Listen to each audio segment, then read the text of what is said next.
bienvenidos a Ingeniarte. El día de hoy traje a un amigo de improviso. Pensé que no iba a grabar esta semana porque la persona que iba a venir no pudo venir, pero me confirmó para la próxima semana, será una sorpresa. Y esta semana me confirmó mi amigo Simón Domínguez, una persona que ya lo hemos mencionado en este podcast, en el primero, específicamente con Carlos Puga, un gran amigo. Y me trajo algo muy lindo, que es su libro Y no soñé, donde relata que la felicidad es frágil como los sueños de un chico y una hoja seca del viento. Seca al viento, perdón. Amigo, bienvenido. Muchas gracias bueno, no por invitarme, porque ya dices que soy el comodín, entonces me gusta ser el comodín. Ya sabes, cuando te falle alguien, me llamas nomás y yo Pero caigo. ven a hablar de filosofía. Claro, pues. Siempre está abierto el espacio a hablar de algo. ¿Cómo estás, amigo? Todo bien, muchas gracias por invitarme acá a tu casa, que siempre me gusta venir acá. Y nada, aquí hablar un rato contigo, que siempre es bueno, ¿no? Sabes que me acordaba de la primera vez que te conocí. O sea, fuera de la vez que te conté de cómo te conocía, sabía que iba a trabajar contigo. Ay, no, de Mujer de Cascarón. En lo de Mujer de Cascarón. Ahí dije, Abel Simón es escritor, me imagino. O sea, acaba de escribir un guión. Y en el trabajo con Martita y su hija Paló, empezamos a desarrollar el texto para yo poder musicalizar. Entonces empezó una genuina admiración a tu escritura y a tu capacidad de análisis, muy bacán. Obviamente al final salió otra cosa, creo que no salió el texto original. Bastante fiel fue, verás. ¿Sí? Sí. Quizás unas cosas de montaje, que obviamente eso depende del Claro. director en este caso, pero la verdad a mí es uno de los... Cuando uno es guionista, sobre todo guionista, sabe que lo que escribe, sobre todo con experiencia, sabe que lo que escribe no va a quedar como lo escribiste ni como te lo imaginaste. Pero en esta obra es uno de los que más se acerca a lo que yo me imaginé. Entonces, ¿en serio? Sí, entonces no, la verdad no me siento muy... Ahora, esto es visto desde mi perspectiva ya con años de experiencia en esto, y claro, al principio, si es que ese era mi primer trabajo, te hubiese dicho, chuta, está tan diferente. Pero después, viendo cómo en realidad funciona la cosa, es muy cercana. Además, sobre todo, la Martita logró ver mi visión, que es algo muy poco común. Entonces, vio lo que yo quería decir y explotó eso. Entonces, en realidad es uno de los trabajos que más satisfacción me dio hacer a lo largo de mi vida profesional como guionista. Oye, has estado en muchos trabajos como guionista. ¿Cómo ha sido el trato? No he estado en tantos tampoco, o sea, Bueno, pero has sí. estado en trabajos. He estado en trabajos.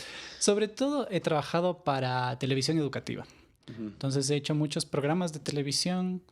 Escribí también, bueno, de un argumento original escribí una película de un director que todavía no la saca, pero esa también me agradaba mucho. He hecho básicamente televisión.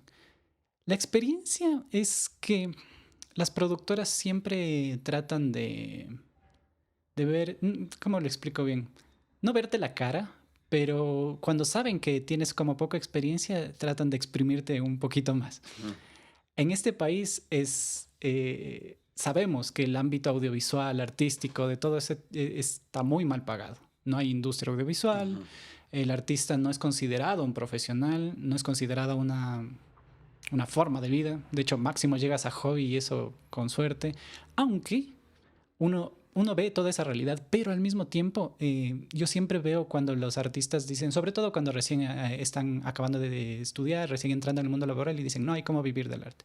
En realidad sí hay cómo vivir del arte. Hay cómo. No te vas a hacer millonario, obviamente, pero hay cómo de alguna forma. Un poco guiado por la suerte, un poco también con tu trabajo, tu experiencia, pero debe que haber ahí cómo. Ahora, volviendo a lo de los guiones. Verás, te voy a poner solo una comparación que justo estaba haciéndole a una productora. En la única tabla que hay en este país que habla sobre guiones audiovisuales, dice, que es de los publicistas, me parece, dice que un guión de una serie, bueno, no una serie, de algo de televisión de 20 minutos debería costar entre 2.000 y 2.500. Si pagaran eso, sería una maravilla.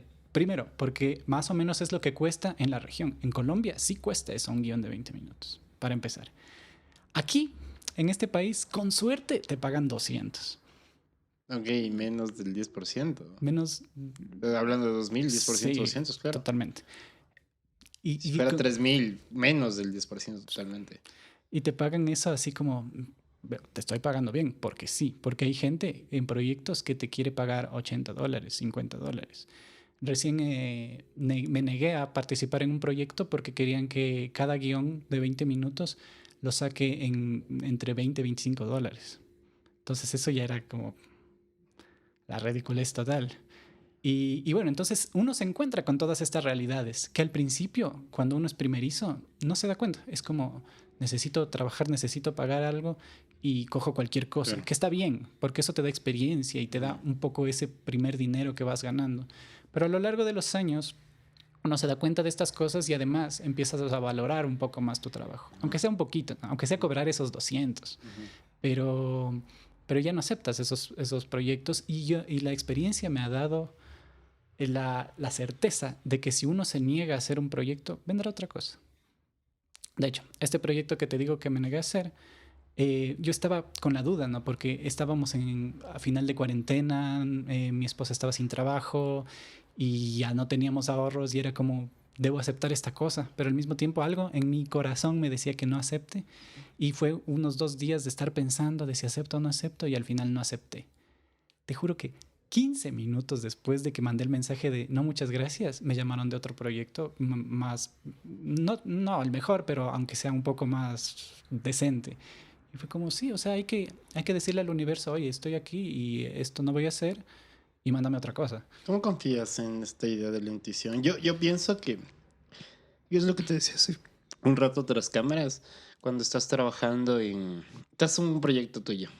Yo tengo esta cuestión mucho de mi intuición de no trabajes para nadie, trabaja para ti. O sea, date el chance de hacer todo lo que quieras hacer en ti. Eso siento muy, muy adentro. Y apoya proyectos que sean comunitarios. Eso es como lo tengo muy adentro, pero ¿qué tanto no será egocentrista de mi parte de decir eso? Verás, yo creo que no es egocentrista. Ya. Es un poco, no sé cómo lo manejes tú, ¿no? Pero yo creo que es un poco idealista también. Ya. Porque al final de mes tienes que pagar el arriendo y es Claro. como, Ajá. o sea, en este mes trabajé digamos que yo me pongo a escribir el próximo libro que tengo pensado escribir. Y digo, voy a trabajar en este que es mi proyecto durante todo el mes. Ya, y al final del mes, ¿qué hago? Ya. O sea, no hay... Entonces, yo creo que hay que buscar, como en todo, un equilibrio. Un equilibrio. Totalmente.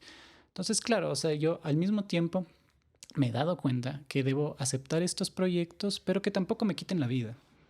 En la época de cuarentena me salió un proyectito que de hecho me salvó la vida, porque justo en ese momento fue que mi esposa perdió el trabajo, estábamos encerrados, no había cómo hacer nada, y antes de eso no me había salido un proyecto, no te miento, en 1 año y medio.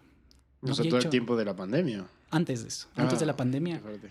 no me había salido nada en 1 año y medio, nada, nada, nada, nada. De hecho, en ese año fue que tuve tiempo para publicar mi libro. Me dediqué a mi proyecto, aunque pasaba angustiado y mal todo el tiempo, pero lo hice así. Y el día antes o después de que empezó la cuarentena, me propusieron este trabajo, que me salvó en realidad. Pero escribía de 8 de la mañana a 12 de la noche, de domingo a domingo. A los 2 meses mi cerebro ya no podía más. O sea, estaba reventado totalmente. La paga es muy similar a lo que te contaba, muy, muy mala, pero porque era en grandes cantidades, era como, bueno, compensaba y podía sobrevivir. Claro. Y me fundió. Y esa experiencia es reciente, ¿no? Es hace 1 año y pico. Pero esa experiencia fue la que me dijo, a ver, tranquilo, o sea, ya, hay que vivir, muy bien, hay que pagar el arriendo. Pero si te sacrificas así, no vas a tener tiempo para hacer nada luego. Y en serio, quedé en un agotamiento mental tan grande que unos 6, 8 meses después todavía no podía escribir algo de calidad, o sea, que yo considerara bueno. Eso te iba a preguntar, si es que haces, por ejemplo, calidad con cantidad, ¿qué tan de buena calidad sale por el número que tienes que hacer? ¿O todo tú te exiges a dar de una calidad como excelente, independientemente de lo que se pague? Verás, esa pregunta es súper difícil porque a veces simplemente no puedes. O sea, si te dicen, oye, quiero A ver, los números que me dijeron, necesitamos 120 guiones en 2 meses, de 20 minutos, y cada uno con su versión podcast. Entonces, aunque quieras meterle calidad, es imposible. O sea, no hay horas del día suficientes. Yo haciendo cálculos, porque me encanta hacer cálculos de las cosas, no sé por qué, decía, ni siquiera tecleando cosas sin sentido me daba el tiempo para escribir eso. O sea, y por nada. Y por nada. Entonces, no... Y lo peor es que era una institución grande, ¿ves? Internacional y todo. Pero, ¿y por qué? ¿No se supone que estas instituciones como que tendrían que tener una idea de lo que es? Entiéndase, y eso para toda la gente que hace audiovisual. El guión es la base, es el papel, el que aguanta todo. El que te aguanta un proyecto, el que tú puedes mandar a concursar. O sea, es esa idea de prototipo que tenemos de trabajar. Es el guión. O sea, es súper importante, es la base. Sí, y quizás, bueno, muchos lo dicen, algunos lo practican no bien desde mi punto de vista, pero mucha gente no considera el guión como algo importante tampoco. O sea, puede ser que las productoras tengan este mantra de si el guión es importante y toda la cosa, pero el rato de los ratos, cuando estás corriendo contra el tiempo, es ¿de qué quitamos? ¿El rodaje o el guión? Quitamos el guión. Ya. Y por otra parte, hay muchísima gente que escribe guiones, cuando se escribe guiones, que no son guionistas. Yeah. Y ese es el problema, porque aquí en el Ecuador, te juro que, o sea, yo estando en el medio, te puedo contar los guionistas que conozco con los dedos de la mano de un manco. O sea, somos muy, muy poquitos los que estamos, no digo ya los que escriben guiones y que probablemente lo hagan bien, pero digo ya los profesionales que se han preparado para ser guionistas. Que tampoco está mal ser autodidacta y aprender por tu cuenta, pero yo creo que también hay ciertas falencias que se reflejan en los productos que hay en el Ecuador. Entonces, bueno, por esa parte, tú ve cualquier película del Ecuador, absolutamente todas están escritas por el director. Sí. Que digamos que es algo común en ciertos casos. O sea, no le vamos a negar a Tarantino que sea el guionista de sus películas, pero es Tarantino. Bueno, también hay esta idea de... Tal vez me crucifiquen por esto, pero yo tengo una maravillosa idea, ¿sabes? Esta maravillosa idea de quiero contar la historia de un luchador de kickboxing que se desarrolló en el centro de Quito. Y ya empiezo a tirar ideas, ¿cachas? Lo vi en mi cabeza. Y ese rato me pongo a escribir. Porque yo necesito escribir la historia de un peleador de kickboxing. Obviamente esto es sarcasmo.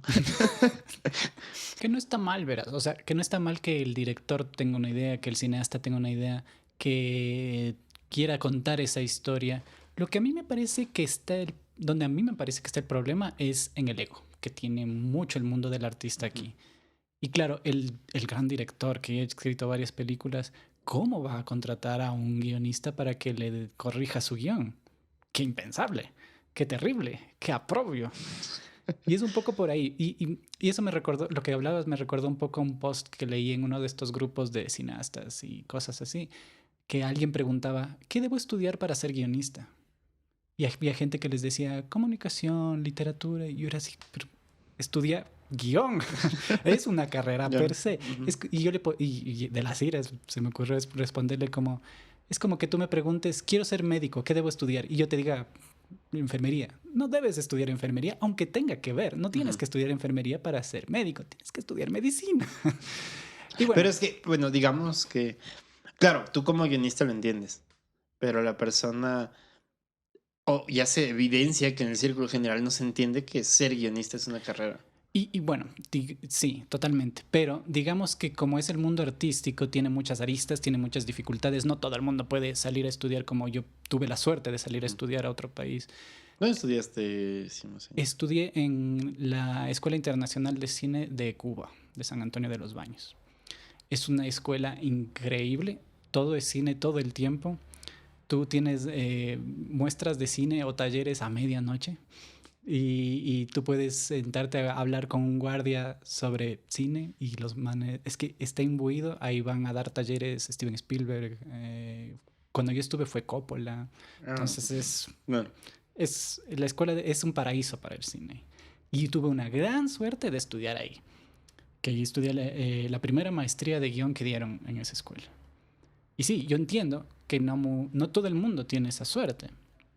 Y claro, ahí tienes que jalar de estudiar algún cursillo, de practicar. Y yo no digo que así no se pueda ser guionista. Pero hay mucha gente que por ver un video de YouTube, por leer el libro de guión de estos gringos que no me acuerdo los nombres ahorita, ya dan talleres de guión. Y eso es un poco lo que alguna vez hablabas tú con alguno de tus invitados de cómo uno puede definirse artista. O sea, yo tengo mucho reparo en decir soy escritor. Porque, no sé, o sea, no es que no me considere escritor, pero no me quiero autodefinir así tampoco. Porque lo que yo hago es, lo que a mí me gusta hacer es contar historias. No sé si eso sea un escritor. Tal vez sí, tal vez no. Pero mucha gente que me dicen, como, ¿a qué te dedicas? Yo escribo, soy guionista. Dicen, no tienes cara de escritor. Porque tenemos en la idea del escritor es el que pasa con una taza de café y un cigarrillo y hablando de cosas muy importantes. Cuando yo en realidad hablo de oye, ¿viste el último capítulo de Peppa Pig? Porque veo con mis sobrinas y digo, qué chévere estuvo esa pendejada.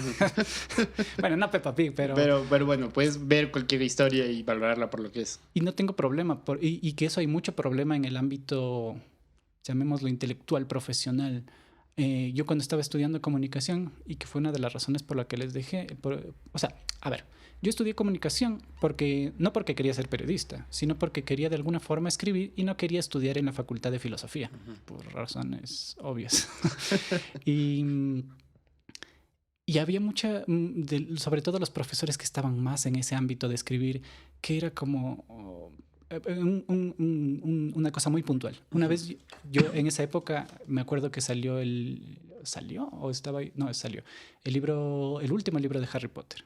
No. Y a mí esa saga me gusta muchísimo, aunque ahora viéndolo desde el ámbito profesional sé que tiene un montón de errores, pero bueno, ese es otro tema. Y me gustaba muchísimo porque yo crecí con Harry Potter. Cuando yo entré a primer curso salió el primer libro, y así año a año. Y te criaste con Harry Potter. Básicamente, claro. Y fue uno de los que me movió a leer. Ahora, fue la puerta para darme cuenta de que hay cosas muchísimo mejores. Y está bien. Pero bueno, yo estaba en la universidad con mi librito de Harry Potter y una profesora me vio así con asco y dijo, pues eso no es literatura, ¿qué haces leyendo eso? Un poco, y es como, ¿a mí qué me importa? Está divertido. Claro, sí. Y esa idea de esto es literatura, esto no es literatura y esto es intelectual o no, no me gusta para nada. Y por eso, si es que eso es ser un escritor, no soy un escritor.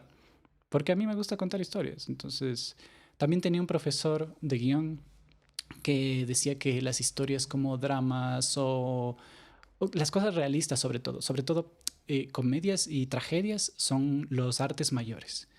Y la ciencia ficción, la fantasía son como artes menores y así nomás. Y es como, amigo, ¿has visto? O sea, hay ciencia ficción tan profunda como, qué sé yo, o sea, hay cosas tan... Y si te vas a mundos como Ghost in the Shell, cosas así, ¿en serio crees que eso es menor? Pero bueno, esas son cosas... Ya son perspectivas. Son perspectivas y todo lo que quieras. Entonces, eso, definirse a uno como yo soy escritor, no lo digo muy alto justamente por eso, porque no soy escritor. A mí me gusta escribir cosas, aunque tenga el título de guionista y todo lo que quieras. O sea, esto de definirse de alguna forma no me gusta nada. No me gusta nada porque no puedes definir algo. De hecho, ahora, mientras me estaba preparando para venir acá, dije, me voy a poner esta camiseta. Dame 2 segunditos mientras pasa el señor del coso. Yo voy a ver cafecito. Okay. ¿Quieres cafecito? No, todavía tengo. Perdón, hicimos un corte. Continúa. Sí, está hermoso lo que decías. No, o sea... De hecho, autoidentificarte. No tengo idea de hacia dónde estaba yendo, porque una idea me lleva a otra y luego termino hablando de otra cosa. Y es algo que me pasaba mucho cuando era profesor en la UDLA. Yo me acuerdo que empezaba a hablarles, qué sé yo, del viaje del héroe o de cómo crear un personaje. Y de pronto me encontraba explicando la teoría cuántica del gato de Schrödinger y decía, ¿cómo llegué a esto? Y mis alumnos me decían, no tengo idea. Pero bueno, a ver, te estaba hablando de esto de definirse, ¿no? Sí. que no sé por qué hablaba de eso. Pero bueno, cuando yo estaba preparándome para Por venir lo acá... que te da como... Ah, sí, pues, estabas preparando para venir Estaba acá. preparándome para venir acá. Dije, voy a ponerme esta camiseta, que como ves es como media, como dark. Y yo dije, y me vale que la gente crea que soy un metalero, que no lo soy. Porque de hecho paso escuchando más trova que... Y es algo que me pasa así como, tiene pelo largo, es metalero. Pelo largo, camiseta Sí. negra, vos siempre vistiendo de negro. Sí, sí. Y es como, si supiera. Y un poco es porque el mundo necesita definir las cosas. Y eso, yo tengo un pequeño problema con eso. Entonces yo venía, mientras me duchaba, pensaba, capaz el Jorge me pregunta quién soy y qué voy a decir. Y es un poco porque, o sea, a veces no sé si sea un escritor bueno, no sé si sea un escritor. Y eso es algo que me pasa muchísimo, ¿no? Que tengo estos conflictos de capaz no sirvo para escribir. Que yo creo que les pasa mucho a todos, nos pasa mucho a todos los artistas, ¿no? De estos momentos en los que dices, capaz elegí mal o no soy bueno para esto. Siempre pasan esos problemas. Entonces, como definirme como escritor, tampoco podría hacerlo. Y hay veces que me encuentro a mí mismo pensando, ay, ¿por qué los hombres eran así? Aunque soy de sexo masculino, es como, a veces no me identifico con cómo funciona generalmente el género masculino, por decir un ejemplo. Sí, sí. Entonces, todas esas cosas es como, ¿qué me definen en realidad? En realidad no me define nada. Voy a hacer una pregunta al respecto para conectar. Yo también estoy muy de acuerdo con el no encasillarte, ¿sabes? Es lo que decíamos en el primer podcast con Carlitos Puga. De hecho, hablábamos de quién eres y a rato de los ratos tratas de encasillarte desde tu oficio. Claro. Pero claro, yo soy músico cuando hago música, ¿no? No soy necesariamente músico cuando no estoy haciendo música, de verdad. No sé si puedo definirme a mí como el tipo que ve series de Marvel ahorita que están buenísimas. Porque me gustan las historias. Entonces, no, ni siquiera creo que los humanos en sí nos gustan las historias. A lo que me lleva a pensar por un momento de qué tan importante es el momento de contar una historia, encasillar a un personaje. ¿Qué tan importante Ajá. es muy importante que qué tipo de historia quieras hacer. O sea, podemos meternos en términos técnicos y demás, pero un personaje es más recordado y por lo tanto es mejor entre más humano sea y por lo tanto entre más facetas tenga. No sé si viste esta serie de Arcane. No lo he visto. Ya, verás, los manes han hecho un trabajo tan bueno con la creación de personajes que tú ves humanos en todas sus facetas y eso es algo muy... Eso es a lo que debería tratar de ir las historias, de mostrar todas las facetas, pero es algo muy difícil de lograr desde el punto de vista de un creador o escritor. Primero, porque cuando tú escribes, sobre todo al principio, siempre escribes desde tu punto de vista.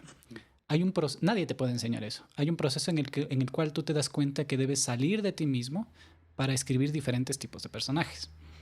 Entonces, superando ese factor de que no todo el universo mira como tú y que tienes que tener la capacidad de irte a otros ojos y ver cómo piensa ese otro ser que estás creando, primero eso es súper complicado.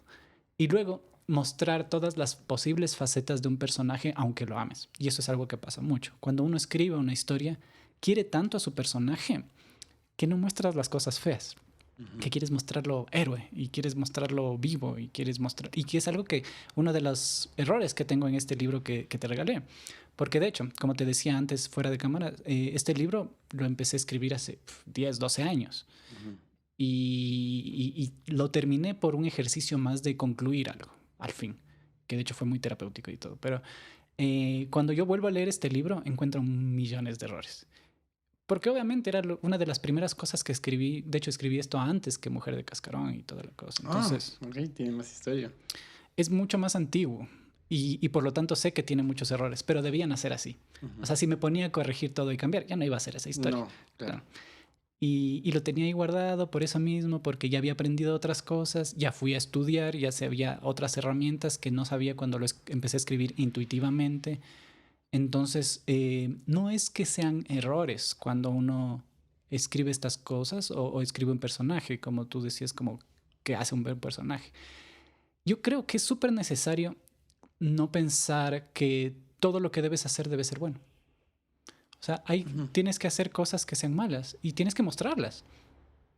Y eso te digo, en este mismo libro tengo un montón de errores de estructura, de conclusiones, pero me estaba reteniendo. Lo tenía ahí guardado, archivado, me olvidaba de él. Y de hecho todo gracias a mi querida Nati, a mi esposa, que me obligó a terminar el libro y que de hecho en el interior al principio de cada capítulo hay una pequeña ilustración hecha por ella, que es ilustradora. Saludos, Nati. Entonces, también está abierta la puerta para la Nati para que vengan. Está que vengan los dos. Está acá en el Carlitos también y roleamos acá. Ay, sería bueno. Y transmitimos eso. Claro, transmitimos así como, vamos a rolear. Este es un podcast especial de roleo. Y nada, entonces cuando terminé, me zafé de algo que me estaba arrastrando. Entonces yo sí creo que es muy importante que cuando uno... Y es algo muy difícil, ¿no? Que uno empieza un proyecto y no lo termina. Es algo muy común. El mal del artista. Totalmente. Pero tratar de terminarlo, aunque sepas que no está bien, es muy bueno. Porque eso me liberó a hacer otras cosas que quería hacer. Y bueno, volviendo a qué hace un buen personaje, es... Como cualquier cosa en el ámbito artístico, yo creo que puedes tener todos los títulos que quieras, todos los talleres con Coppola, como te decía, todo lo que tú quieras, pero lo que más da es la experiencia. O sea, si es que tú haces y te equivocas, esa es la cosa. Un sensei mío decía, hay que hacer las cosas y equivocarse lo antes posible, porque ahí aprendes. Y está bien equivocarse. Entonces, entre más te equivoques, mejores saldrán tus personajes. En este puntual, pero se aplica a cualquier cosa, ¿no? Entre más canciones compongas, mejor te van a salir porque aprendiste de lo anterior. Entonces, en realidad, si es que alguien que está viendo esto y tiene las ganas de escribir, háganlo. Porque, claro, al mismo tiempo, hace un rato dije, sería bueno que uno estudie estas cosas porque es una carrera, es una profesión, sí. Pero al mismo tiempo, todos somos humanos y estamos hechos de historias y deberíamos contar esas historias. Ahora, es otra cosa si es que quieres coger esa historia y crees que tiene la capacidad de ser un libro o una película. Entonces, anda con un profesional, dile, oye, ayúdame a estructurar esto bien y sácalo. Está bien. O sea, es como... Es como cualquier cosa, siempre necesitas o en cosas especializadas y sobre todo si quieres vender, necesitas a un profesional que te ayude. Claro. Y ya. Pero eso no quiere decir, por otro lado, quiere decir que todo el mundo somos capaces de escribir y debemos escribir. Debemos contar las historias. Y toda historia es interesante. Hablabas antes de esta película ecuatoriana y demás, que quizás es una historia interesante. O sea, de hecho, te cuento, voy a volver a esa idea de la película. No habían cosas que no estaban malas, ¿sabes? ¿Qué es lo que mejor me lleva de esa película? La conversación que tuve después con mi novia. Fue reconstruir esa película, ¿sabes? Estas partes que no estaban completas, nosotros crear esa historia. Eso hizo que la película sea muy, muy buena en nuestra cabeza, ¿cachas? Pero por la historia, por el valor de la posible historia. Entonces, si hablamos de que, por ejemplo, saludos, ella trabajaba en la Secretaría de Derechos Humanos. Es la primera vez que voy a hablar de esto aquí en el podcast. Y esto me motivó un montón a mí también como a buscar un fin en mi acción dentro del arte. Y es a través de la historia. Porque ella trabajaba en la reparación de víctimas de derechos humanos. Entonces, ella está llena de historias. Pero claro. Pero no te imaginas las historias. En algún momento sí te voy a contar así tras cámaras para sacar algo. Porque cuando la conocí, ella me contó como en plan, bueno, trabajo en esto y en qué consiste. Y me dice, bueno, viene tal persona y me cuenta que le pasó esto. Wow. Y ha sido vulnerada en derechos humanos. Qué denso, ¿no? Y dices, wow, yo vivo en un mundo hermoso donde todo es pajaritos y cielo azul y arco iris. Totalmente. Mi peor día, la verdad. Y de ahí me di cuenta de que, y lo digo en algún momento, yo no soy interesante, ¿sabes? No considero que mis historias de vida son, wow, impresionantes. Pero sí lo son. Es que en serio, verás, es que ese es el punto. Eso es a lo que quería llegar. Uno cree que siempre, eso pasa en la mayoría de la gente. Uno cree que lo que tiene que contar no es interesante y por lo tanto no tiene nada que contar. Pero en realidad está en nuestro ADN y las historias humanas sobre todo, aunque sea algo muy mundano, en realidad son muy interesantes. Entonces, de ley tienes algo que contar, te lo aseguro con toda mi alma. Y por eso es que, suponte, uno de estos días que me vi con el Carlitos, hablábamos hay un género en el anime que se llama Cosas de la Vida. ¿Ya? Y la mayoría de cosas son personajes viviendo su día a día. Nada más, es así de sencillo, no pasa nada. Digamos que en algunos los personajes son dragones transformados en personas o que están en un mundo fantástico, en realidad eso no importa. Es ver su cotidiano y cómo no pasa nada y tú te quedas viendo eso y esperando la siguiente temporada. ¿Por qué? Porque nosotros como humanos tenemos la necesidad de ver esas historias, porque nos reflejan. Ay, qué hermoso. Entonces, en realidad, no es que no seas interesante, es que tú crees desde ese miedo de, no, es que yo no tengo nada que contar, cuando en realidad anda a ver cualquier EDOC y cualquier historia de vida es interesante. Y esto es algo que siempre como que hablamos con mi esposa, porque yo soy un poco reacio a eso de las historias justamente demasiado realistas. No me gustan demasiado. O sea, yo, si es que tengo un proyecto mío, generalmente va a ser o de fantasía o realismo mágico Sí, sí. o algo un poco así, más para allá. Pero, claro, a ella le encantan los documentales.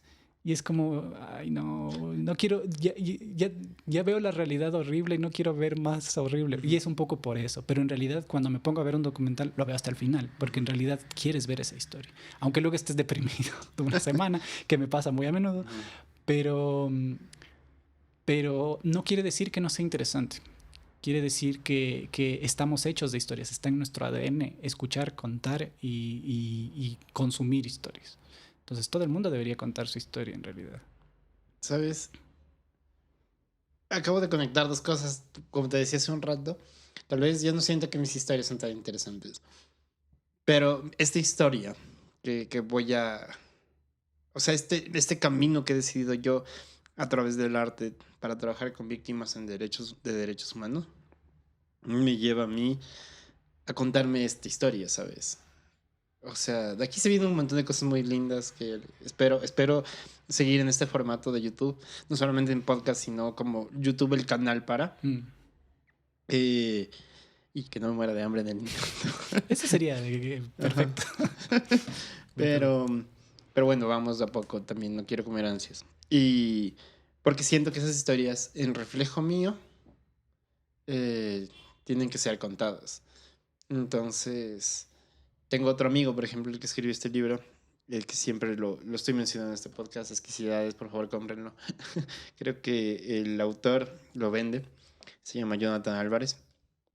El Joe necesita escribir según lo que le pasa. Mm. O sea, de ley, tiene que vivir una historia para escribirla. Oye, a mí me pasa todo lo contrario. Está bien, ¿no? O sea, yo le decía lo mismo, como, qué bacán, pero uno de estos días te vas a matar, brother. En serio te vas a matar. Y, y el mundo perderá un gran escritor, porque tiene la capacidad de escribir muy interesante. O sea, tú lees el libro y te absorbe un montón. Tiene una capacidad increíble desde su habilidad de la escritura a sumergirte en la historia. Claro, la magia. El problema, que yo le veo un problema, es loco, te vas a matar. No sé cómo te pasaron esas cosas. Entonces, para que sepan que esto es en vivo.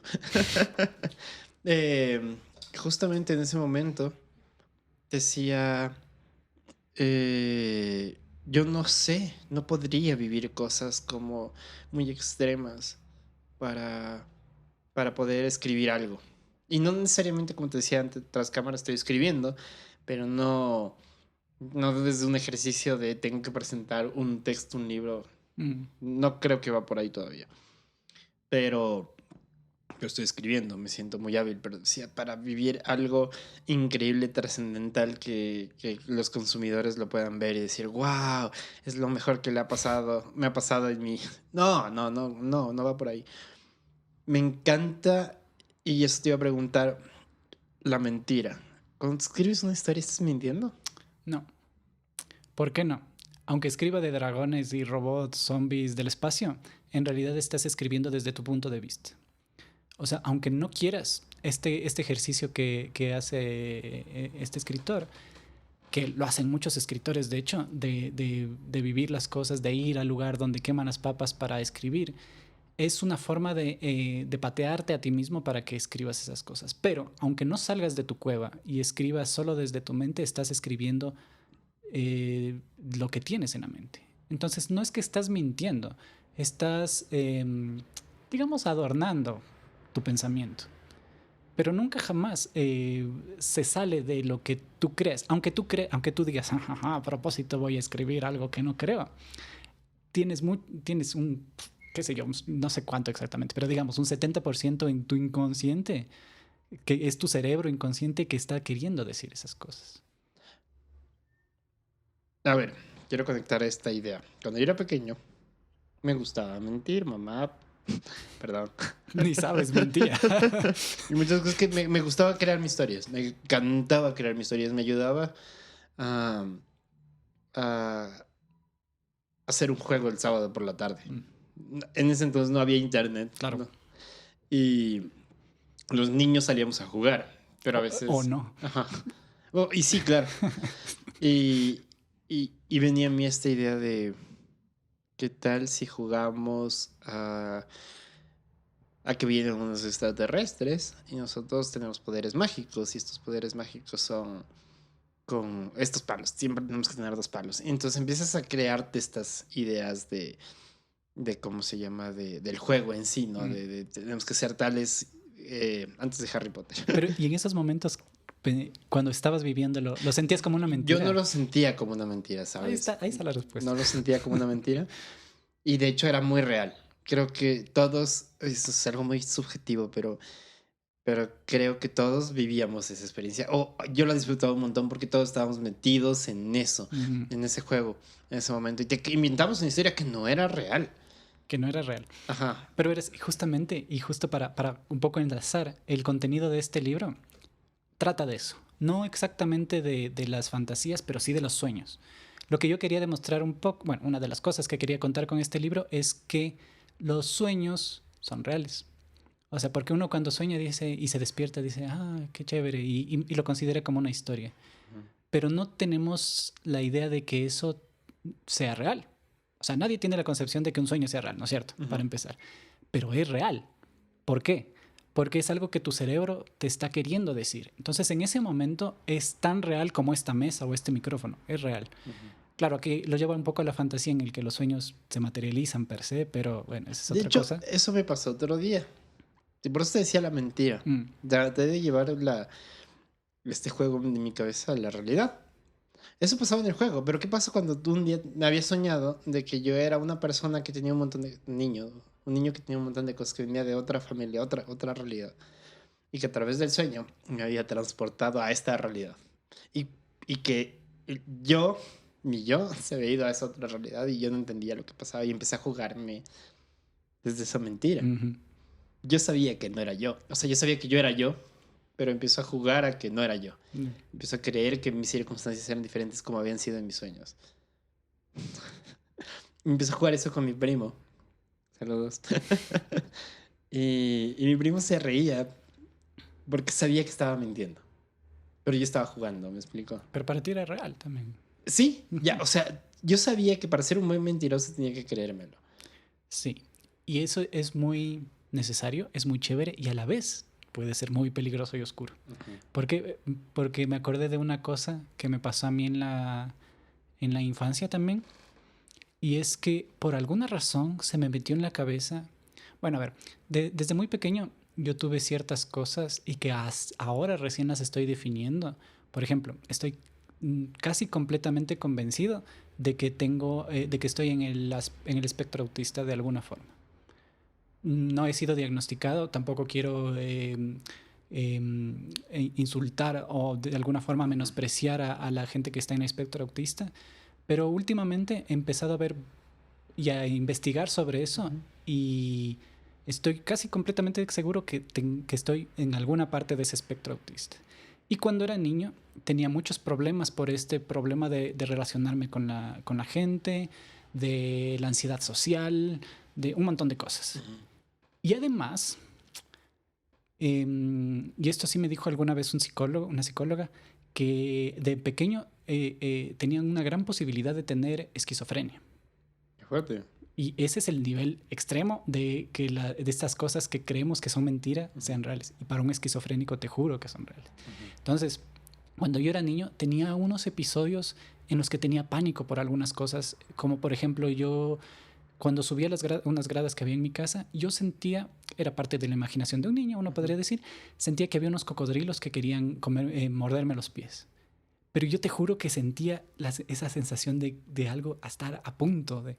Y esta doctora me dijo, si es que en algún momento llegabas a sentir, ya tu cerebro hubiese ido al otro lado y decir, no, esto es real, y hubiese sido esquizofrénico totalmente. Y también en esa misma época se me metió en la cabeza que toda mi familia era extraterrestre y que aparentaban ser humanos y me tenían así como, estaban ahí como escondidos. Yo tenía ese miedo y al mismo tiempo, por poner una cosa súper particular, yo amo a mi madre, pero increíblemente. Y entonces tenía esas cosas encontradas de, pero es mi mamá. Y al mismo tiempo, pero es ese extraterrestre que está ahí esperando para conquistar el mundo, pero es mi mamá. Entonces era una cosa súper fuerte para un niño. Claro. Y súper angustiante. Y una cosa de vivir siempre en tensión. Y es algo que hasta ahora tiene secuelas porque yo viví toda mi vida y juventud con tenso. Y es algo que recién me doy cuenta ahora. Entonces, yo recién me doy cuenta que toda mi vida he vivido por poner un ejemplo, los hombros tensos.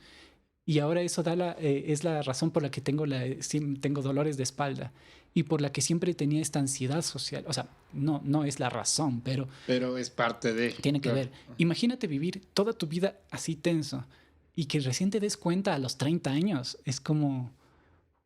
Wow, o sea... Claro, es tensión de 30 años. Totalmente. Y es denso darte cuenta que has vivido hay una cosa que hacen mucho la gente que no es, llamémosla común en términos psicológicos, que se llama masking, que básicamente es ponerse máscaras, ¿no? Como hace cualquier persona. Pero la gente que, sobre todo los que están en esto del espectro autista, tienen la necesidad de sobrevivir en este mundo, entonces imitan las actitudes de las personas, de otras personas. Y por eso, y obviamente no lo logran en su totalidad, y por eso cuando tú conoces a alguien así, parece que están un poco como actuando, ¿no? Porque no le sale tan bien, porque no es como funciona su cerebro. Entonces, todos de alguna forma hacemos masking, de aparentar ser otra cosa. Pero vivir en esa cosa, en esa constante... interpretación. Sí. De sobrevivencia. Debo hacer esto para sobrevivir. Es súper estresante. Y yo en el punto en el que me di cuenta que... Porque verás, en mi adolescencia, en mi juventud, desde niño, me preocupaba demasiado lo que pensaba la gente. Cualquier cosa. O sea, tenía metido esa ansiedad social de qué es lo que pensará la gente a tal punto que siempre estaba mal. Claro. Y tuve un episodio en el que estuve a punto de morir, ahogado. Pero a punto. No es que me llevó el mar y me arrastró un poco. O sea, ya me llevó al fondo del mar, estuve desesperado. Luego llegué a un punto de tranquilidad total donde dije, bueno, aquí acaba mi vida. Vi la luz al final del túnel, todo el paquete. Y en ese momento, tendría creo que 15 años, cambió mi vida totalmente. O sea, me empecé a relajar muy poco a poco. Hasta ahora me doy cuenta que es un proceso súper largo. Pero en ese punto dije, bueno, que la gente piensa lo que quiera. Y eso me liberó. No tienes idea cómo. O sea, me quitó un peso de encima gigante que ha ido bajando de mí poco a poco. Pero poco a poco me empecé a que no me importe demasiado lo que piense la gente. Obviamente no es 100%, pero ya puedo ser un poco más yo. Y eso, y toda esta vuelta era para eso. ¿Cómo me defino? Como Simón. Si me dices, eres hombre, mujer, queer, no, soy Simón. Y ya, y me define lo que hago. A veces sí, a veces no. Y escribo libros, sí, también escribo guiones, sí, pero también soy cuidador de mis gatos, sí, también cocino, sí, y también hago Iaido, que es el arte marcial que hago, sí, pero ninguna de esas cosas quiero que me definan, porque yo soy Simón. No es que quiero encajar en una de esas cosas para hacer eso. Entonces, eso, o sea, y el problema de la encasillación es justamente de cómo te va a juzgar las demás personas. Tienes que definirte de alguna forma para que los otros digan, ah, es él. Y es lo que creemos, ¿no? Porque para los demás capaz ni les vale, ni importa, ¿no? Pero uno piensa, no, tengo que ser alguien, ¿no? Como cuando uno empieza a estudiar. Es lo más fuerte. Es terrible. O sea, antes no eras nadie. Antes no existías. Ajá, no existes, te vuelves un ser inexistente por la sociedad, al menos que tengas un título. Y lo más fuerte, y creo que esa necesidad de serte reconocido, quiero hablar contigo del reconocimiento en la segunda parte, pero esta necesidad de ser reconocido por la sociedad como, es el ingeniero. Ya ni siquiera es el nombre, ¿no? Claro. O el apellido, ahora es el ingeniero. O es, que pasa mucho en los títulos tradicionales, el doctor, el licenciado y demás. Lo bueno es que creo que esta generación como que sí ha apartado un poco el título, pero supo que tuvo que entrar en ese camino de la titulación para que por lo menos la sociedad lo acepte. Sí. Y es fuerte porque después a mí me encanta algo, y con esto cierro esta primera parte, que cuando le digo a un amigo que no es músico, como escúchate este tema, lo primero que me dicen es que yo no soy músico. No, si fueras músico no te lo compartiría, porque no estoy esperando que me lo diga un músico, sino alguien que escuche música. Y no vale este encasillamiento de nada, en realidad. Sí. Y tú, de hecho, me decías esto de las facetas, que sea un humano, es que tiene varias facetas. No permite el encasillamiento. Y ya con eso termino esta primera parte, tengo que pasar los archivos. Okay. Y seguimos ya. Y bueno, volviendo, como siempre, este es un relajo. La gente que lo ve, lo bacán es que más gracias a la magia de la edición, no lo siente como pasó tanto tiempo. Oye, pero de todas formas, ahorita pensando, esta pausita te ayuda un poco también. O sea, no sé, bueno, a la gente ni se da cuenta, pero a uno como que, bueno, un respiro, pensar lo que dije, tenía sentido lo que dije, está bueno también. Sí. Tal, y a mí me gusta, todo el mundo me dice que la segunda parte se vuelve como más... Ya más relajado, ya aprendiendo motores. Sí, claro, y entras como en esta parte darks. Estábamos hablando tras cámaras del reconocimiento. De alguna manera lo topábamos como muy superficialmente como para ahora introducirnos en la idea. Estábamos hablando, como para contextualizar un poco, que muchas veces el artista, ya lo he dicho en este podcast, busca el reconocimiento como su idea del éxito, cuando en teoría tienes problemas circunstanciales que podrían ser tomados como más graves, de cierta manera, de comer. No quiero sonar como alarmista al respecto, pero sucede.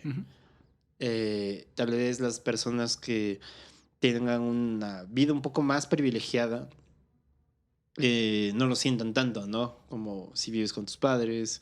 Y no es que esté mal, solo digo que en algún momento tenemos inherente esto de tratar de salir del cascarón y valernos por nosotros mismos. Y eso nos lleva a poder vivir de lo que hacemos. Pero si buscas el reconocimiento, posiblemente tengas problemas al momento de una valía de tu trabajo. Claro. Entonces yo pensaba en vos, que te conozco ya algunos años, no buscas reconocimiento. ¿Por qué?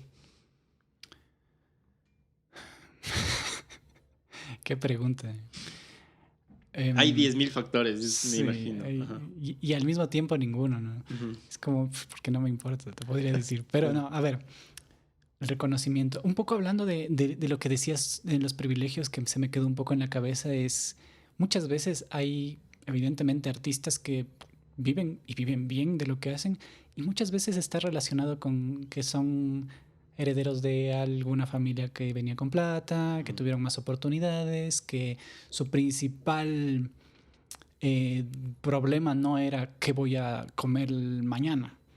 Y está bien, ¿no? Pero también no debería ser un, un check para poder dedicarse a esto que tengas a alguien que te respalde así, ¿no? Pero bueno, o a veces hasta mafias he conocido, que lavados de dinero y demás. Pero bueno, ese no es el tema. El reconocimiento, verás, es chistoso porque muchas veces cuando yo hablo con Nati y con mi esposa sobre esto de qué me veo haciendo, qué espero de esto, ella me suele decir, es que tú quieres ser famosa. Es como, no. No, pero es que yo tengo un dilema en esta vida y es porque, a ver, me quiero dedicar a escribir libros de fantasía. Para hacerlo, el camino más lógico, el camino más conocido es que te conozcan y por lo tanto tener cierta fama, tener ese reconocimiento para que luego te compren los libros y puedas vivir de eso. Que es como mi problema en este momento. Claro. O sea, yo digo, quiero vender un disco y quiero vender este disco siendo músico, dándole un valor y demás, ¿no? Edición limitada y demás. Pero si nadie me conoce, nadie me va a comprar un disco. Lastimosamente es así. Claro.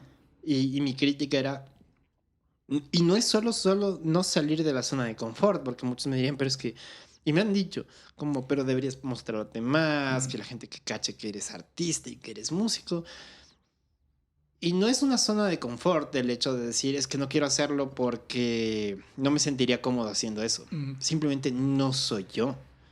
De hecho, el podcast nace porque esto sí soy. Soy una persona que le gusta charlar.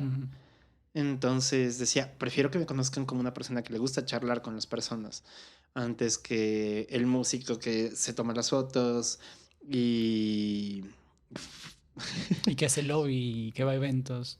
Exacto, es como, lo he hecho y no me gustó. También no es algo que no nace de mí. Pienso que mi reconocimiento, que venga por una valía de mi trabajo y de las formas que tengo. Has escogido el camino difícil dentro del camino difícil, que está bien, y no somos los primeros que nos preguntamos esto. Por eso a lo largo de la historia ha habido tantos artistas con seudónimos, ha habido gente como Daft Punk, que se ponen cascos porque no quieren que les vean las caras y por otras razones, pero es algo que no es nuevo, y es porque ser artista bueno, no generalmente, pero muchas veces no está relacionado con quiero mostrarme. O sea, no quiero que me vean. De ahí mostrarte te muestras en tu obra, definitivamente. Tú no puedes separar, no separas la obra del autor. Es que no es muy posible. Porque aunque quieras, aunque saques de... a ver, planteemos estas cosas. En tus obras siempre vas a estar tú. Siempre. Ahora, esa no es justificación para decir, porque es el gran genio del cine o literato, hay que perdonarle que fue un abusador de menores. O sea, ahí sí hay que separar la persona de la obra, pero definitivamente en la obra hay esa persona, de alguna forma. Y lo interesante de eso es que puede ser que la obra de alguien que ha hecho algo malo a ti te guste mucho y no quieras aceptar que de hecho dentro de ti haya un poco de esa oscuridad, porque te ves reflejado en esa obra que es parte de esa persona. Esos son otros temas psicológicos, ¿no? Pero es imposible separar la obra del autor porque aunque tú quieras hacerlo, aunque lo hagas desganado, aunque lo hagas por encargo, hay una parte de tu cerebro que se va a traducir a través de esa perspectiva. Entonces siempre va a estar, definitivamente siempre va a estar. Pero eso no quiere decir que por esas razones una persona es buena automáticamente porque me gusta su libro, su película, lo que sea. Entonces, película. Problemas técnicos, perdón. Me estabas diciendo, Simoncito, separar la obra del autor. Yo de hecho, quería complementar. No sé si esto se cruza con la idea. Yo intento defender que el autor, en el momento que escribe, es un canal. Es un canal. Es un canal. Esto no tiene una base, ¿sabes? Yo quiero asumir la postura de no separar la obra del autor. Porque yo creo que la sociedad sí le da... Si la obra es muy buena, muy, muy buena, le da la categoría de bueno al autor, no a la obra. Ya. Ahí se explicaría por qué los bestsellers tienen el nombre del autor más grande que el nombre de del libro. Ujú. Entonces, cuando Ah, hablamos de un autor, generalmente decimos la firma de un pintor, por ejemplo. La firma de esta persona, no importa si es un garabato sin mm, pensar, ya vale. Y no le da chance a criticar la obra. Yo soy una persona que siempre escucho esta idea. Me encantó lo que me estabas diciendo porque me sigo replanteando esto de separar la obra del autor. Pero hace un momento, antes de retomar, me decías tal vez ya cambié de opinión. Y ese es el punto. La gente cambia todo el tiempo. ujú, O sea, es lo único constante es el cambio. exacto. Entonces, yo puedo entender que el Simón que escribió este libro Ya no existe. ya no Te es. juro que ya no existe. Entonces, ¿cómo puedo juzgar al autor por el libro? Mm. ¿Me explico? O sea, Prefiero saberte a un Simón que escribió un libro y que vino a compartirlo hoy día y que dentro de un año no va a ser el mismo. no va a ser el mismo, pero indefectiblemente hay una parte de mí ahí. Ujú, Una parte que fue mía, o que todavía sigue siendo parte de mí un poco evolucionada, pero siempre va a estar ahí algo. ujú, O sea, si no, no tendría sentido el arte. Si no, no sería arte, si ujú. no sería artesanía. Claro. Entonces, es la diferencia, ¿no? Si es que se hace una figura, aunque sea la más hermosa del mundo, en una máquina y por millones, ya pierde su categoría de arte, Ujú, al menos hasta ahora. No sabemos con lo que vendrán con las inteligencias artificiales, claro. pero ¿en dónde radica la importancia de una obra? Y yo creo, como te decía un poco antes, cuando hubo los problemas técnicos, que radica en la emoción. Ujú, O sea, nosotros no quiero que el ser humano, que se entienda que el ser humano es más importante que todos los demás porque tenemos emoción o conciencia. De hecho, es lo que nos hace un poco menos interesantes. Pero lo que nos une entre nosotros es justamente la emoción. ujú, Entonces, eso que nos hace seres sociales de alguna forma, aunque a mí no me gusta eso de socializar, pero sé que somos una especie que está basada en eso para sobrevivir. ujú, Y eso que nos hace diferentes para bien o para mal es la emoción. ujú, Entonces, cuando te decía que todos tenemos algo que contar, es porque todos tenemos esa emoción y nos podemos sentir identificados con esa emoción. ujú, De una forma diferente a otra. Ya te digo, o sea, tú puedes leer este libro y probablemente te llegue algo, espero que te llegue algo, esa es la expectativa de uno como autor, pero muy probablemente va a ser algo muy diferente a lo que le llegó a otra persona que leyó o ujú. a lo que yo quise expresar. Y eso está bien. Claro. Entonces un poco por ahí va la obra, ¿no? Que no necesariamente va a llegar lo que yo quería o lo que puse de mí en esa obra.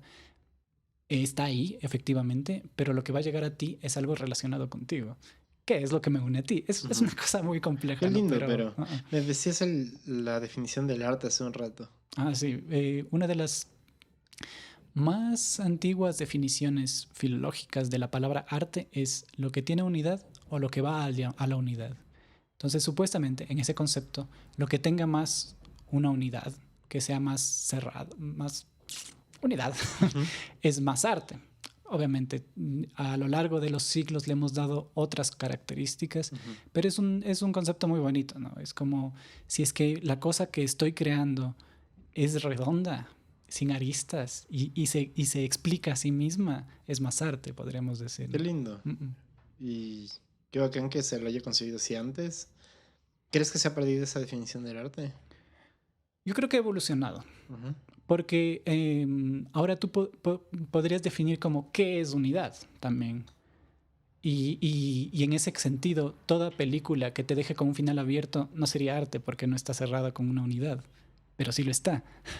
o sea, estaría lo que tú acabas de decir. Lo que me conecta a mí contigo es tal vez si es que algo me genera una emoción dentro de tu libro. Así tengo un final abierto. Esos momentos hubo momentos cerrados. Sí. O Es sea, que, no necesariamente. Por ejemplo, uno tiende a cerrar. mm, En la música hablamos de resolución. claro. Entonces tú tienes como, por ejemplo, un acorde que genera una tensión y no lo resuelves. Ujú. Para dejar con esa Ajá, sensación. esa sensación de necesito que se resuelva lo completo yo. Claro. Entonces ahí es como hago partícipe al espectador sobre mi mi interpretación. Es como, tú haces esa resolución. Sí. Esa sensación que tengo de no ser resuelto, buscaré inconscientemente resolverlo. Y es una unidad comunitaria, conjunta. Y es muy interesante ahorita que hablas de esto, porque la música y la literatura o la escritura, las historias, aunque no lo creas, son increíblemente parecidas. Son las artes que más se parecen, yo creo. Y alguna vez, me encanta mucho el arte y admiro muchísimo, hasta envidio un poco a los músicos y a los dibujantes, porque son dos cosas que yo no puedo hacer. Mm, o sea, música hablando de temas de entender cómo funciona la música y demás, porque de ahí tengo un buen oído. De hecho, hace unos años tocaba en una banda, tocaba unos vientos. Me acuerdo que te veía con la flauta en la cata. Sí, pero yo no sé nada de música. Tú me decías, haz un do, y decía, adiós, ¿de qué me hablarás?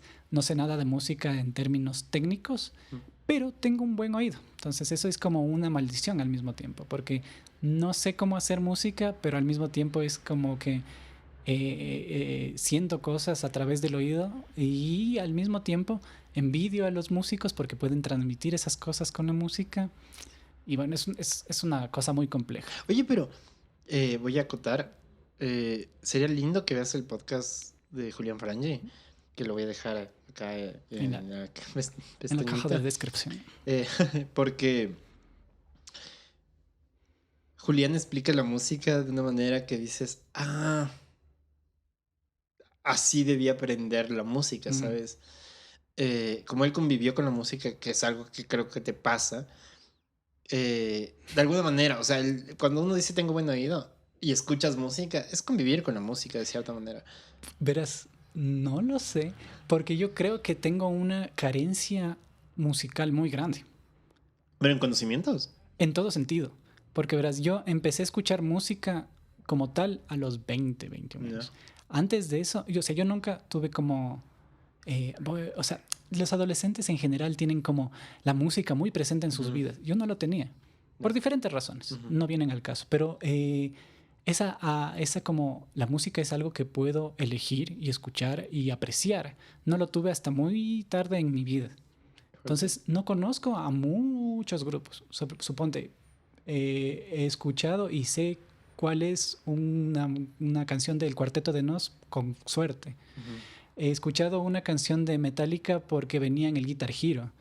Pero de ahí yo no tengo una cultura de musical muy grande en realidad. Pero escuchas música. Sí, y es una maldición y una bendición al mismo tiempo, porque al interesarme tan tarde en la música, me empecé a interesar cosas que en realidad me interesaban. Entonces, suponte, a mí, yo escucho música como este grupo que se llama Omnia, no sé si lo has escuchado, que es folk, medio celta, medio de todas partes, pero súper, tocan con didgeridoo y con flautas celtas y cosas así. O sea, súper raro. Y uno decía, ay, qué mainstream, ¿no? Pero en realidad es porque me sentí atraído hacia eso. Pero de ahí de música, suponte Charly García, no tengo idea de quién es. Ok. Y cosas así. Ya te entendí. Porque en esos momentos en los que todos estaban escuchando eso y en los que estaba empapado el mundo de la música, yo estaba en otras. Mi cerebro estaba en otra vaina. Entonces, por eso digo que no tengo un gran acervo cultural de la música, que al mismo tiempo es una maldición porque me he perdido de un montón de cosas que seguro son súper interesantes y al mismo tiempo me permitió elegir con pinzas lo que en realidad me gustaba, aunque sean cosas súper raras como esto que te decía, o como una banda que se llama The Who, no los The Who gringos, sino unos de Mongolia, que es como folk con metal, pero mongol. Es una cosa loquísima. Entonces son cosas así que uno que yo me fui encontrando, pero que no tengo ese acervo de la música normal, por decirlo de alguna forma, común. Pero bueno, volviendo a la idea de que se parecen.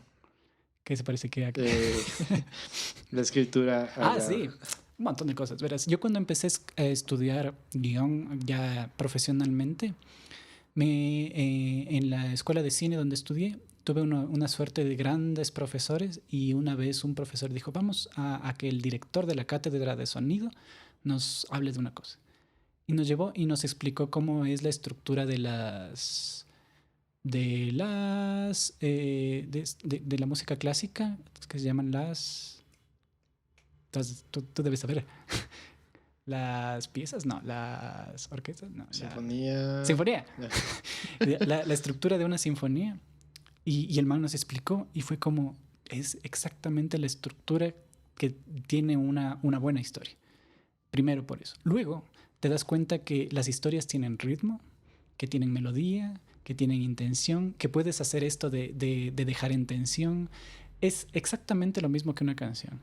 Luego me puse a estudiar mucho, me gusta mucho una teoría que se llama el viaje del héroe, seguramente habrás escuchado Sí, sobre el eso. camino del héroe se representa mucho en Star Wars.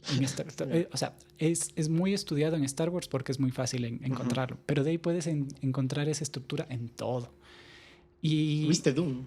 claro, ¿Qué te pareció?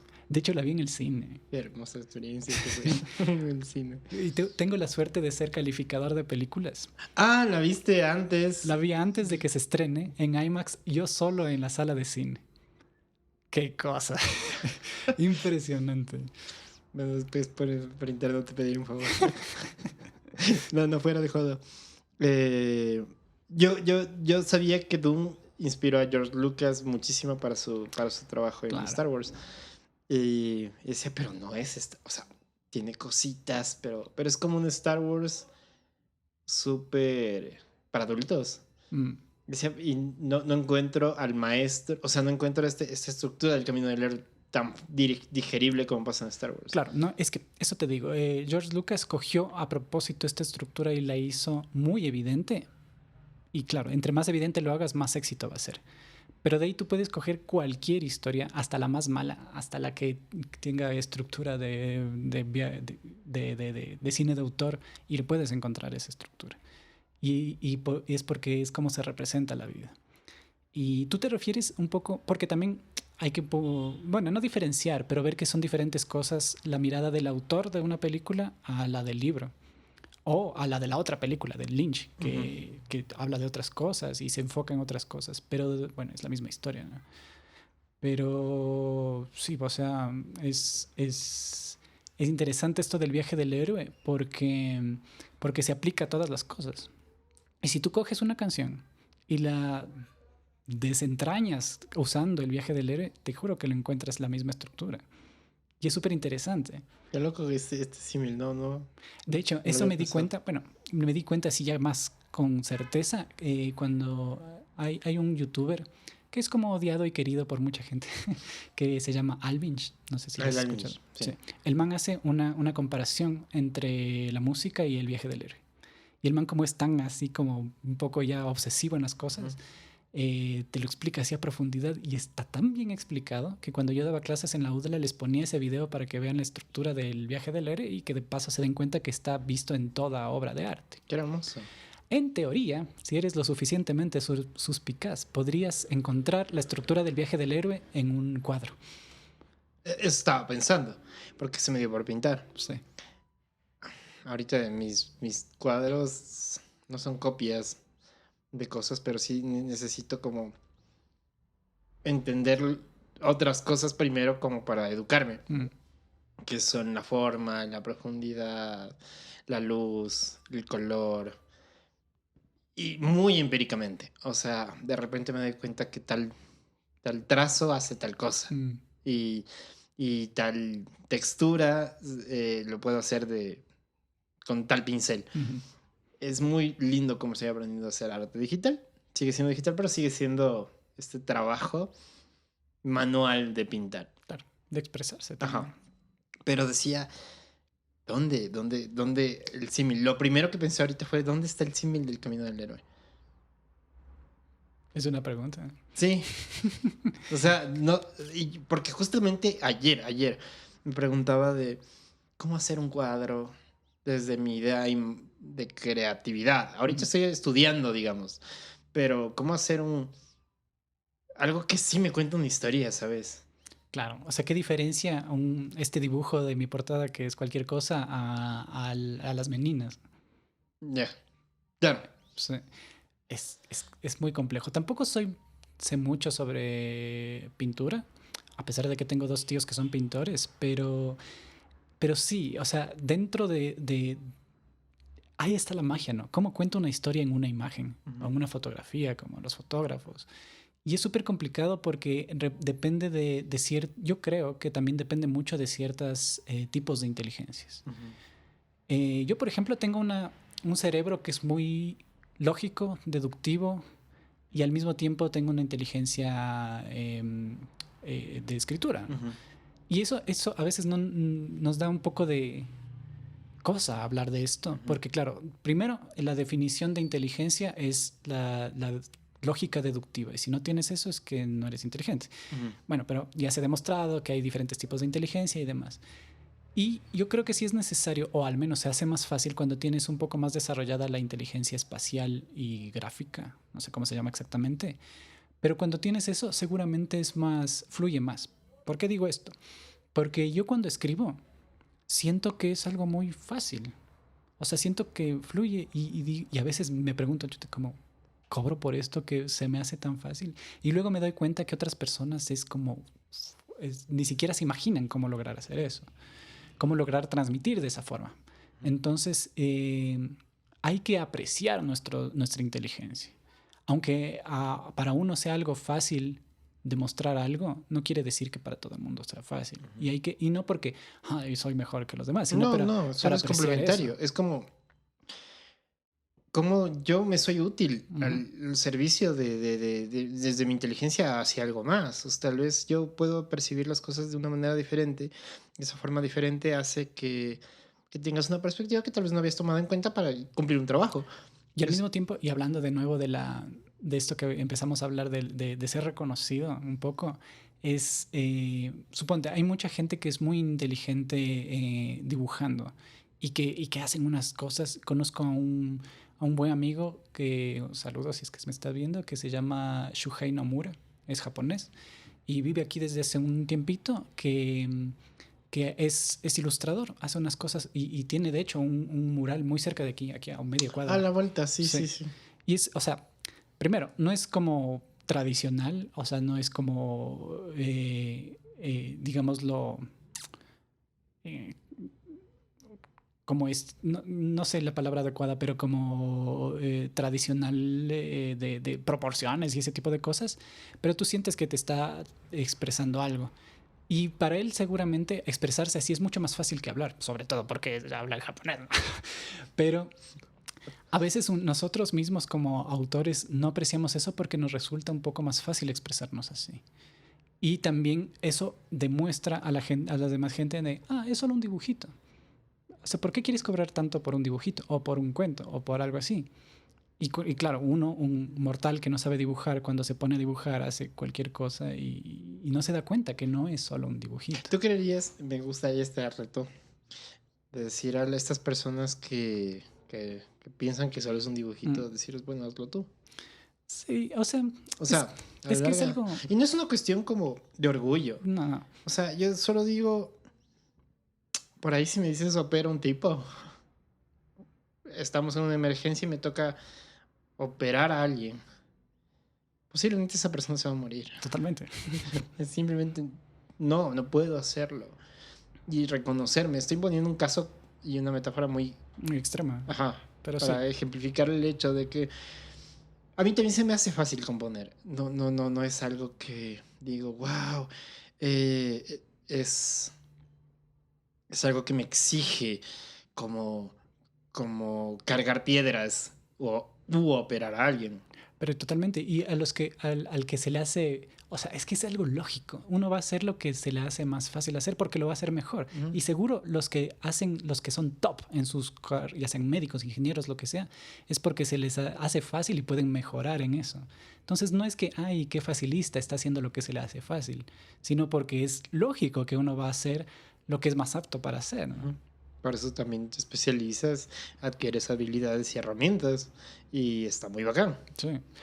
Que claro, o sea, puede ser que quieras ser mucho, ser, qué sé yo, arquitecto. Puede ser que no tengas las cualidades para hacerlo. Ahora, no digo que no lo vas a lograr con mucho esfuerzo, pero probablemente no seas el mejor. Y está bien. Uno no debe ser el mejor siempre. Porque suponte, a mí me pasa, ya te decía, que tengo una inteligencia bastante lógica y matemática y demás. De hecho, en el colegio estudié físico-matemático, así como súper random. Porque era una de las cosas en las que era más apto. Según yo, iba a ser arquitecto, ¿cachai? Y pude haber sido, seguramente hubiese sido un buen arquitecto, porque se me hacía fácil también hacer eso. Pero no era lo que quería hacer. Y está bien. O sea, y digamos que yo quería ser músico, aunque no tengo esa capacidad. Seguramente no iba a ser el mejor músico, pero ahí está el éxito. O sea, no necesariamente debe ser el mejor de eso, pero debe ser feliz haciendo eso, aunque sea. Si no, ¿para qué sirve la vida? Es interesante, topas el punto de la felicidad. Yo tenía este concepto de dejo la ingeniería para ser feliz, entonces estudio música. Me costó muchas cosas. De alguna manera la universidad era gratuita, pero siempre hay un gasto de vida, ¿no? Del tiempo y todo, claro. Que hablábamos un rato de lo valioso que es el tiempo. Y después intentando ser músico, me di cuenta de que no. O sea, no me genera una felicidad. Entonces me di cuenta de que uno es feliz a veces. Sí. Pero no hay una cuestión de maltratarse, me explico. Digamos que no es que me busco ser infeliz en mi actividad. Sería como, yo creo que nadie busca ser infeliz per se. No, si estás de acuerdo. Bueno, exacto. Sí hay casos. Sí. Pero te das cuenta de que tal vez después de algunos años de hacerlo, dices, eso no es lo que me causa felicidad exactamente. Y me di cuenta de que no era la música en sí, sino en contar historias. O sea, el hecho de hacer el podcast, te lo contaba a otras cámaras, no hay esto pesado ni por un segundo. Amo poner las cámaras, amo poner el rec, saber que todo está seteadito, las luces, haber acomodado esto, tener una mesita donde tomar un café con un amigo. Lo hace muy rico y no lo siento como un trabajo ni por un segundo. Y te das cuenta de que no todos hacen podcast. Porque tal vez por ahí no está, me explico. Y está bien. Está bien que yo no haga música en este momento. O sea, estoy haciendo el disco, estoy preparando el disco, pero en el tiempo donde soy músico. Claro. Ahorita soy alguien con quien puedes hablar. Sí. Y eso es súper importante darse cuenta antes de que me olvide. Porque yo tampoco es que amo escribir todo el tiempo. O si no pasaría escribiendo todo el tiempo. Y de hecho me agobio muchas veces. Y no paso escribiendo como me gustaría también. Porque, no sé, es claro, y también hay una mala concepción de eso de la felicidad. O sea, uno no puede, ni debe, ni sería para nada saludable ser feliz todo el tiempo. Sería horrible, sería una pesadilla espantosa. Porque primero no te darías cuenta que eres feliz. Porque necesitas y esta es una regla de cuando cuentas historias. Si quieres demostrar que un personaje es feliz, hazle infeliz primero. O sea, tienes que mostrarle el contraste para que pueda darse cuenta que eso existe. ¿Sabes? Me ha estado bueno, algún rato te cuento esta historia, pero me acuerdo de una persona que para mí era muy feliz. Se puso los pelitos de gallina recordándola, porque era mi tía Marianita, que en paz descanse. La persona más feliz del mundo, en una miseria brutal. Y es interesante porque puedo decirte de su felicidad en su entorno miserable. Es necesario esos contrastes. Porque si mi tía Marianita hubiera sido súper feliz siendo millonaria, creo que su felicidad hubiera sido lo de menos. Sí. Bueno, tampoco hay que... O sea, lo pongo como en este contexto de lo que me acuerdo de mi tía Marianita. Claro. O sea, tampoco es como, voy a irme a vivir debajo de un puente para ser feliz porque solo así se puede alcanzar la felicidad. No. O sea, hay que llegar a un punto en entender la humanización y también entender que aunque tengas todo, aunque tengas todas las circunstancias, igual vas a pasar momentos malos. Pero es cómo los aprovechas y cómo los ves. Porque uno ve la tristeza, la ira, la escasez como algo malo siempre. Y es un trabajo súper denso, ¿no? Pero uno tendría que darse cuenta que esos son los momentos en que más debería aprovechar y vivirlos al máximo. Porque imagínate, o sea, cuando uno está triste no voy a decir es un regalo divino ni nada tan hippie, pero es un momento que lo estás viviendo y muchas veces lo negamos y es como, ¿qué es lo que uno dice o escucha cuando alguien llora? Es como, no llores, ya tranquilízate. No, llora, vive ese momento, siéntelo, o sea, ¿qué te está pasando? Escúchate a ti mismo. Sí, vive ese momento tanto como cuando vivirías algo feliz y eso es lo que te va a dejar apreciar otras cosas de tu vida. Entonces no hay que negarse a uno mismo, ¿no? Interesante. Justo ayer veía un video donde explicaban los bits al momento de ver una imagen. Entonces te dice como tienes 2 bits, la imagen es blanco-negro. Claro. Y según vas teniendo valores con los bits, empiezas a tener una paleta de colores. Técnicamente, la creación, la humanidad, estamos llenos de paletas de colores. No somos blancos ni negros. Eh, y esta paleta de colores hace que puedas vivirlo. Tal vez no necesariamente tengas que entrar en una idea de conciencia completa de todo tu entorno y todas las paletas que te competen, pero sí vivir lo que tienes que vivir. A veces hay esos momentos extremos, hay esos momentos apacibles, hay esos momentos donde dices, bueno, de aquí me voy a mi casa y no lo sentiste. Y eso hace que la vida sea la vida. Y ese es algo que yo te quisiera preguntar. Ujú. ¿Tú crees que haya una razón de vida? Es fuerte. Yo pienso que no.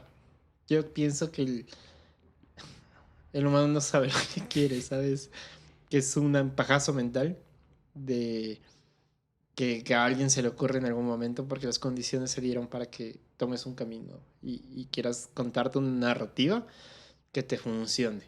Después de muchos años me di cuenta que no, que, que la única valía que tiene, o sea, que tiene mi narrativa es conmigo mismo y tal vez con mi entorno más cercano. Entonces, si yo te digo, tengo un propósito, vender 1000 discos de aquí el próximo año, hermoso, hermoso, de verdad, agradecido con la vida porque mi pajazo mental se materializa e invito a que más gente me copie. Hermoso. Y si no, pues bueno, será un pajazo mental. Pero no creo que la vida tiene una razón más que ser vivida. O sea, la vida es eso, ¿me explico? No, yo no creo que alguien nació pidiendo vivir. Y te preguntaba esto justamente hablando de la felicidad, porque hay mucha gente que cree que el objetivo de la vida es los que no quieren hacerse millonarios, que creen que el objetivo de la vida es ser feliz. Y no. O sea, el objetivo de la vida es vivir. Y a veces perdemos demasiado tiempo buscando una razón y se nos pasa la vida por al lado sin que la veamos, ¿no? Totalmente. Es lo triste. Es súper triste. O sea, volviendo a los matices, ¿no?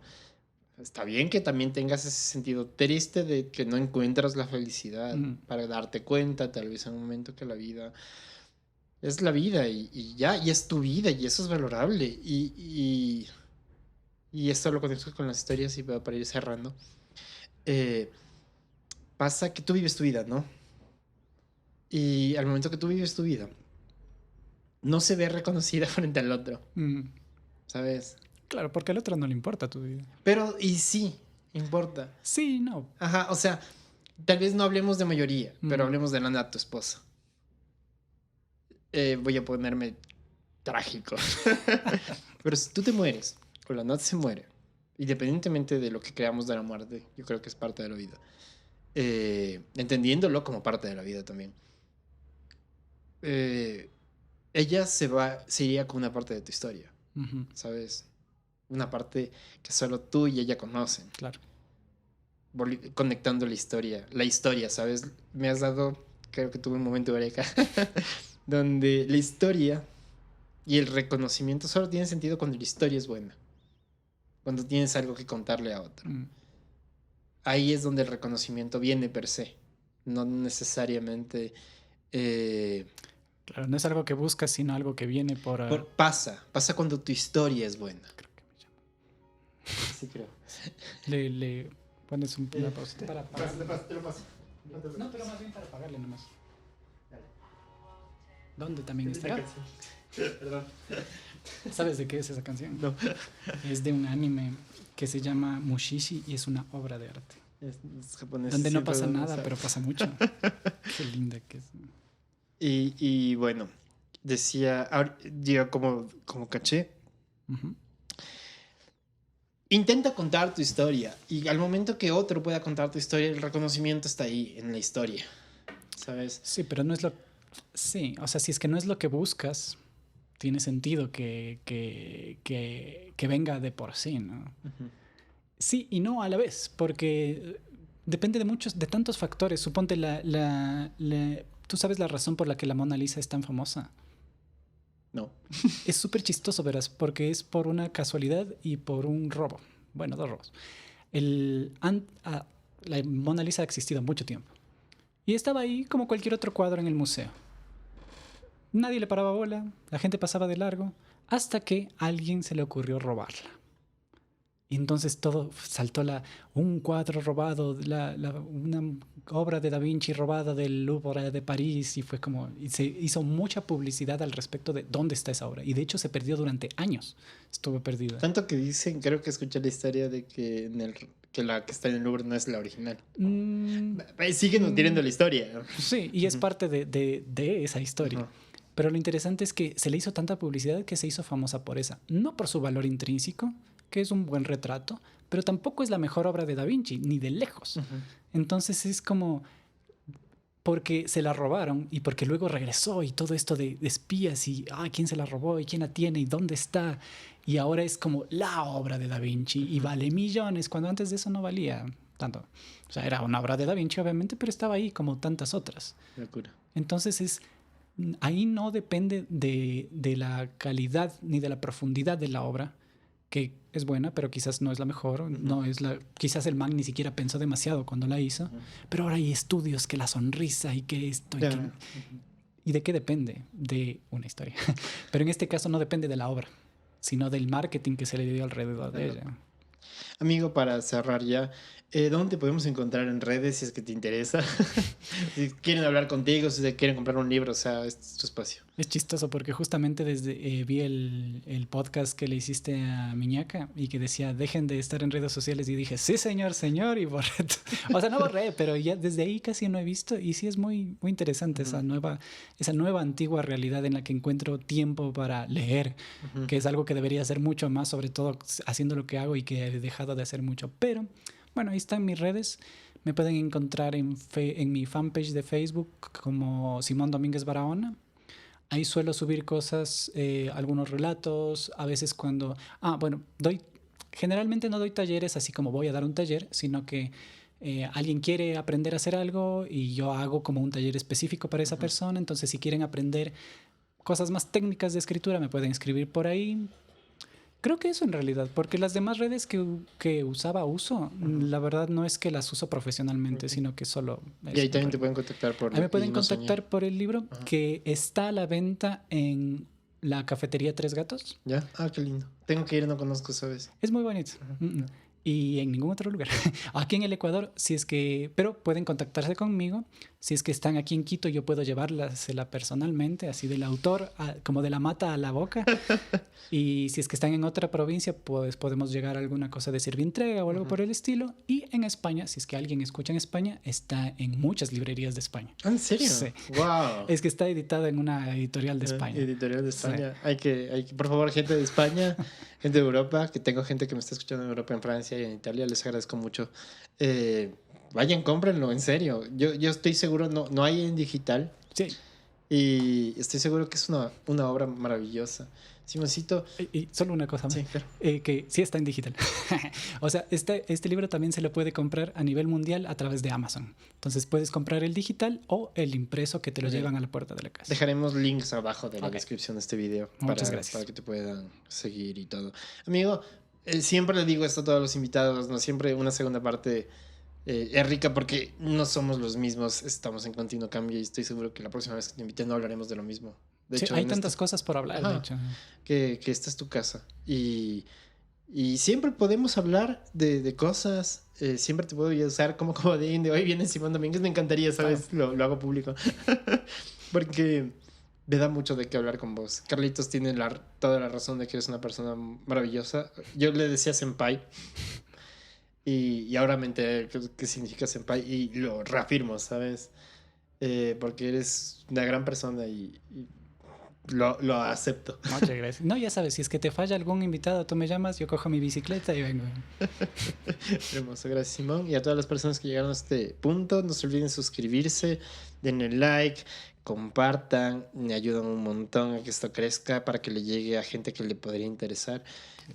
Dependemos, estamos como siempre de cierta manera conectados. Y si te gustó algo, de verdad, haz que esto le llegue a otra persona. Muchas gracias y nos vemos la próxima. Topes.